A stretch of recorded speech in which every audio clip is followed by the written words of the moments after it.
السلام علیکم every one. یہ ایک بہت امپورٹنٹ چیز ہے جو میں نے اپنی لائف میں نوٹس کی ہے اینڈ آئی تھاٹ کہ why not share it with all you guys. And here I am sharing this experience. Well generally ہمیں لائف میں بہت کچھ چاہیے ہوتا ہے اینڈ ہم اللہ سے خوب مانگتے ہیں اور ظاہر سی باتیں مانگنا بھی اللہ سے ہی چاہیے. تو ایٹ ٹائمز ہم اللہ سے کہیں گے کوئی چیز, دنیاوی چیز ہمارے اوپر زیادہ اثر کرتی ہے, ہمارے دل پہ, ہمارے دماغ پہ زیادہ اثر کرتی ہے اور ہمارے دل میں اس کی چاہت زیادہ ہوتی ہے. تو ہو سکتا ہے کہ ایٹ ٹائمز جب آپ ایک گاڑی دیکھو اور اللہ سے دعا کرو کہ اللہ مجھے یہ گاڑی دے دو, ہو سکتا ہے آپ کو وہ ملے, ہو سکتا ہے وہ آپ کو نہ ملے. آپ کوئی بڑا گھر دیکھ لو, کسی کا بھی گھر دیکھ لو فار ایگزامپل, یا کہیں چلے جاؤ اینڈ آپ اللہ سے مانگو کہ اللہ مجھے ایسا گھر دلا دو, ہو سکتا ہے اللہ وہ بات سنے نہ سنے. ایٹ ٹائمز کوئی بیماری ہوتی ہے, اللہ ہم سب کو ہر بیماری سے ہماری حفاظت کرے, لیکن ہم کہتے کہ اللہ اس بیماری کا علاج کر دیجیے آپ, اللہ ہو سکتا ہے کرے نہ کرے. تو ہر چیز میں اللہ کی حکمت ہے, وہ ہمیں آج سمجھ میں نہیں آتی. کبھی کبھی ایسا لگتا ہے کہ کیوں ہمارے ساتھ یہ چیز نہیں ہوئی, اور ہم جنرلی جو ہوتی ہے اس کا شکر کرنا کم ہوتا ہے اور جو نہیں ہوتی ہے اس کی کمپلین ہمارے اندر زیادہ ہوتی ہے. تو ایک چیز میں نے ریئلائز کیا کہ ایک چیز جو ہے نا وہ فور شور آپ کو ملنی اگر آپ اللہ سے مانگو, اینڈ دیٹ از گائیڈنس. تو جب میں نے اللہ سے گائیڈنس مانگا نا, آئی اسٹارٹڈ ریئلائزنگ کہ بہت ساری چیزیں میری زندگی میں چینج ہونے لگ گئی. اینڈ اپارٹ فرام دیٹ جو میرے دوسرے دنیاوی مسئلے تھے نا وہ بھی آٹومیٹک سالو ہونے لگ گئے. And things started making a huge U-turn in my life. And I was like, اچھا یہ مطلب میری لائف میں بہت مسئلے رہے ہیں ٹو بی ویری آنیسٹ, اور آن اینڈ آف ہوتے بھی رہتے ہیں. تو آئی جسٹ سے اللہ کہ اللہ پلیز ان مسئلوں سے باہر نکالو, یہ ایسے ویسے. And I keep asking and always tell اللہ کہ اللہ مجھے گائیڈنس دیجیے, مجھے صحیح طریقہ بتائے, بیکاز مجھے صحیح طریقہ نہیں آتا ہے. بیکاز ہم انسان ہیں نا, ہم ریسٹلیس ہو جاتے ہیں اور ہمیں ہر چیز جلدی چاہیے ہوتی ہے. کبھی کبھی ہم اس کے لیے کبھی نامناسب طریقہ بھی اپنا لیتے ہیں اینڈ وی فیل کہ نہیں یہ نہیں ہونا چاہیے, یہ چلتا ہے, دنیا ہے.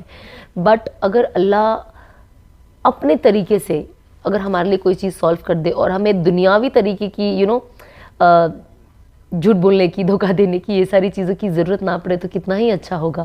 تو ہم کوشش کریں کہ ہم اللہ سے مانگیں, اور سب سے جبھی بھی مانگیں نا اللہ سے خیر مانگیں, کیونکہ ہم نادان ہیں, ہمیں سمجھ نہیں ہے. تو ہم کبھی بھی اللہ سے کچھ مانگتے ہیں اللہ یہ دے دے, ہمیں نہیں پتہ اس کے اندر ہماری خیر ہے یا نہیں, یہ چیز ہمارے لیے آگے جا کے اچھی ہوگی کہ نہیں. تو ہم اللہ سے ہمیشہ یہ کوشش کریں کہ اللہ اگر اس کے اندر ہمارے لیے خیر ہے اور آگے میرے لیے اچھا ہے تو مجھے یہ دے دو.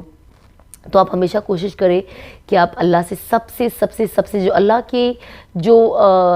کا جو خزانہ ہے نا, کہتے اس میں سے سب سے قیمتی جو خزانہ ہے نا وہ ہدایت ہے اور ان کی گائیڈنس ہے. تو ہم کوشش کریں کہ جو اللہ کے پاس سب سے مہنگی چیز ہے نا ان کے خزانے میں وہ مانگے, کیونکہ جب یہ مل جاتا ہے نا تو ہماری لائف نور اللہ نور ہو جاتی ہے, اور جب وہ مل جاتا ہے تو ہماری دنیا بھی بہتر ہو جاتی ہے اور آخرت بھی بہتر ہو جاتی ہے. تو بس اللہ سے یہی مانگے, سب سے امپورٹنٹ کہ اللہ ہمیں ہدایت دے, صراط المستقیم کے راستے پہ چلا, اور ایمان پہ موت دے, کلمے پہ موت دے, اور بس اللہ تو ہم سے راضی ہو جا. باقی سب ہمارے لیے سیکنڈری ہے.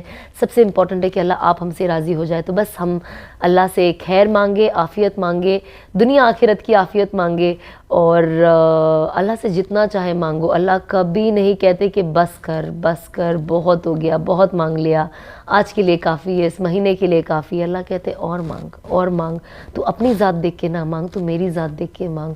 تو اللہ دینے والا ہے, اور اللہ ایسی چیزیں دے سکتا ہے جو ہم گمان بھی نہیں کر سکتے. کبھی نہیں کوئی مجھے کہتا ہے کہ ثنا آپ یہ کر لو گی, اور مجھے لگتا ہے میں کر سکتی ہوں پر میرے بس کی بات نہیں ہے, I don't know if I am ready for it.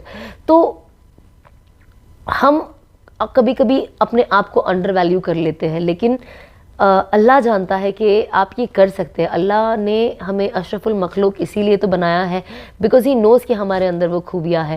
تو ہم اس خوبی کو اور ہم اس لقب کو جو اللہ نے ہمیں دیا اشرف المخلوق کا, وہ ہم اسے صحیح طریقے سے یوز کریں, اور بس اپنی زندگی خیر اور عافیت والی رکھے اور اللہ کو راضی کر کے رکھے. اور میں اتنے مبارک جگہ مدینہ میں ہوں اور روزے مبارک کے ایگزیکٹلی یہاں بیٹھی ہوں. مطلب سچ کہوں تو میں جب تک یہاں رہتی ہوں نا مجھے تب تک یقین نہیں ہوتا ہے کہ میں ادھر ہوں. مجھے ایسا لگتا ہے میں واقعی ادھر ہوں. مجھے گھڑی گھڑی اپنی بار بار کھڑکی کھول کے دیکھنی پڑتی. ہاں یہ میں یہاں ہوں. تو اللہ بس ہمیں یہاں بار بار بلائے اور رسول اللہ صلی اللہ علیہ وسلم کی جو سیرت ہے اس پہ ہمیں عمل کرنے والا بنائے اور ایک بہترین امت بنائے. اور بس یہی کہنا چاہتی تو بس اللہ سے خوب مانگے. اللہ آپ کو کبھی ڈس اپوائنٹ نہیں کریں گے ایز لانگ ایز ہم حلال مانگے, حلال طریقے سے جو ہماری زندگی جینا ہے, جو ہماری چاہتیں ہیں, جو ڈیزائرز ہیں ویسے مانگے. اور بس انشاءاللہ کامیابی ہی کامیابی ہے. السلام علیکم.